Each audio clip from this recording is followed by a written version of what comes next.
Good evening, I'm Barbie Walters, and welcome to the FAT 5 o'clock news. Today we have something very special.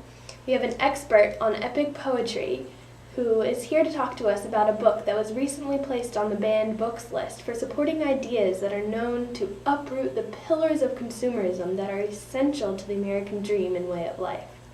Thank you for joining us, Dr. Moskowitz.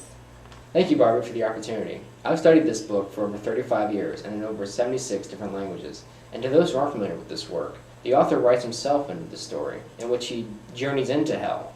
And so he views these souls who are suffering in hell, who are suffering from their own sins. But I'll focus on one sin that Dante places in the third level of hell, gluttony. Wait a minute, what is that? I've never heard of that before. Well, simply put, gluttony means excessive consumption. Usually associated with food, but it also can mean belongings. That isn't a sin. What are you talking about? That's the American dream and the American way of life. I understand what you're saying, and I agree. It's true. However, despite how wrong Dante may be about this sin, this circle is an integral portion of the book. It may also explain why the book has been banned in so many places. There's one character that Dante encounters in the gluttonous third circle, named Chiaco. The punishment for his sin makes his character the most sympathetic, because we hardly see the sin as guilty at all. That's interesting. Tell me more about that character. Well, Dante first meets Chiaco by saying, "Tell me who you are, condemned to undergo disgusting punishment, though other kinds might cause you greater pain." The last line of Dante's speech shows that Dante realizes that gluttony is not a terrible sin, because he accepts that other punishments are more evil and would cause greater pain. I see. So gluttony isn't a sin, and it still can be the American way of life? Sure, it can only be the American way, but you must remember that Dante doesn't say that it's not a sin, and that even though there are far worse punishments, the gluttonous are still forced to live in filthy muck. And another cheerful thing that Dante mentions is Cerberus. You've heard of Cerberus, right? Of course, the three-headed dog. Is Cerberus in the Inferno? Yes, actually. Dante says that Cerberus has a particularly graphic punishment for the gluttonous, in which he rends them limb from limb with his taloned hands. In Dante's world, this is fitting with Contrapasso, because the souls whose lives were defined by excessive consumption are now being consumed by a far greater being. Notice that Dante does not say that the beast has paws. We usually think of Cerberus having paws because he's a dog. Instead, Dante says that the beast has hands that are usually appendages that are served exclusively for humans. We say that the beast that shreds and consumes the souls have human qualities. Among these human qualities are its hands, as previously mentioned, as well as its excessive consumption. The consumption is a reflection of the tortured soul's own deeds. All right. So what was that word you used just then for our viewers? Could you define it? Contrapasso? Yeah. Well, it's an Italian word that summarizes Dante's view of hell.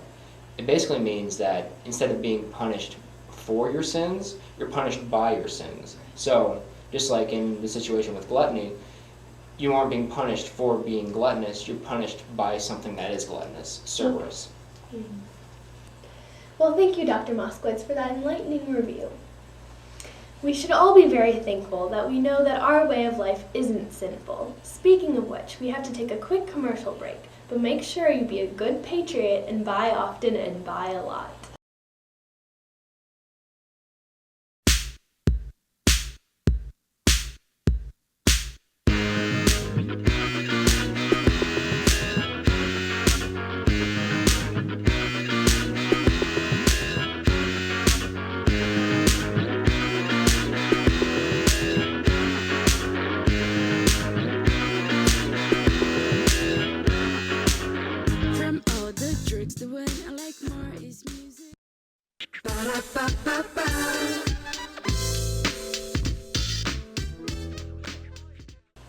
Welcome back to FAT News.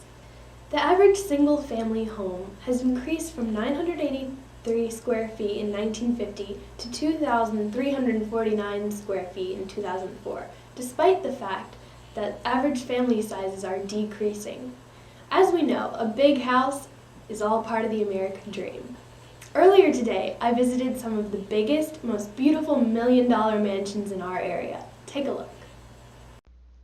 Some old-timers stuck in the past would say that family and friends are the most important, but we all know that to be untrue. What really matters are the size, quantity, and price tag of your belongings, especially your house. Less is certainly not more anymore. Take these houses for example. The homeowners in this neighborhood have made all the right choices in life. Some blame them for destroying the environment with their wasteful lifestyles, but to them, a large house is simply a representation of success. Some of these homes have upwards of 7,000 square feet. One might wonder, what do people do with all that space? But has that ever really been a problem?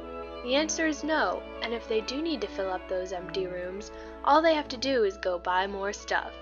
Notice that many of these houses are long but narrow, and have elaborate facades but rather plain sides.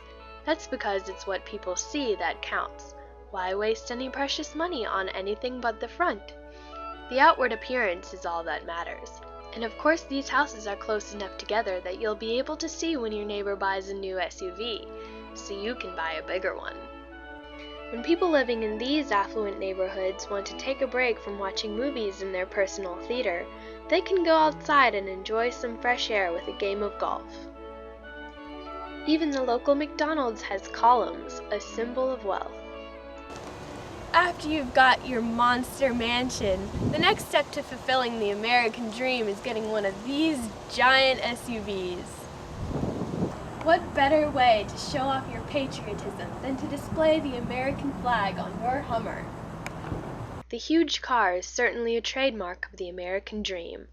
Just ask any European what the first thing they notice about America is. The cars are huge, they'll say. I stopped by a local dealership to check out the biggest and the best. The huge SUV trend has been rising in America for the past decade. Americans are saying so long to smaller, more economical, maneuverable, and aerodynamic cars, and are saying hello to these boxes of fun. The SUV, the vehicle of choice for the soccer mom, who can always be sure her children are safe and that she'll have more than enough room for her groceries. Originally intended for off-roading purposes, the SUV is now used for the daily commute. Never mind the pollution spewing from its tailpipe or the war-worthy gas that might as well be pouring from its tank. The SUV represents the voracious but healthy appetite of the American people. And for this week's environmental update, we'll go to Catherine Couric in the field.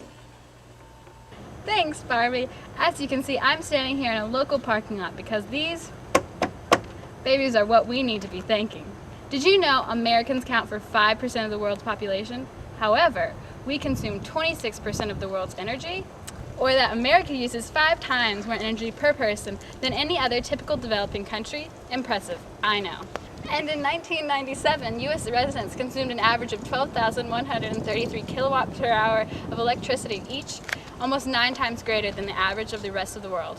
That was 1997. Imagine what it is now. Yeah.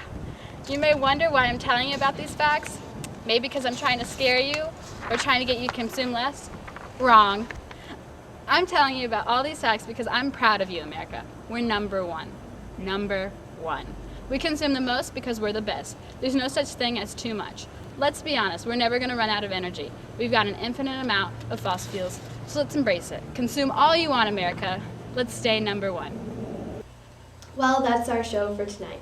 Thank you for watching FAT News, and please remember, when the economy's in trouble and when it's not, a true American will always consume, consume, consume. It's the right thing to do.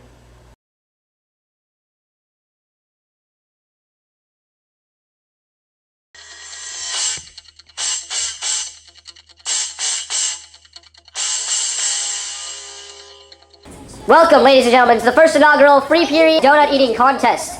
This contest is between Miguel El Toro Alessio in his nice little shirt and Jordan the Tank Bowles. in this donut eating contest, the winner will be crowned by the first person to eat 6 donuts the fastest. Ladies and gentlemen, start your engines. 3, 2, 1, go! Look at them go to work on those donuts. It is intense. I got these, that's okay, I'll get one after. Miguel, you should just have music playing during this time on the video. Oh wow, who's winning? Is it tied? Good for you, Jordan! Go, Jordan, go, keep going. What's the score? I think the score is 2-3. Or 3-3. They're both on their fourth, I think. Go, go, go, go, go, go, go. Shoot like you mean it. Go, Miguel. Come on, Jordan, don't stop. Don't distract you, this is the zone. Jordan, you're there, you're in the zone. Miguel, how many is that for you? Hold up on fingers. I had one of Jordan's and she threw one at me, so. Jordan! Claims herself the winner, I'm not really sure because I wasn't keeping. Let's just go with that. Miguel got beat by a girl. This is Ross Plastine, I was signing off.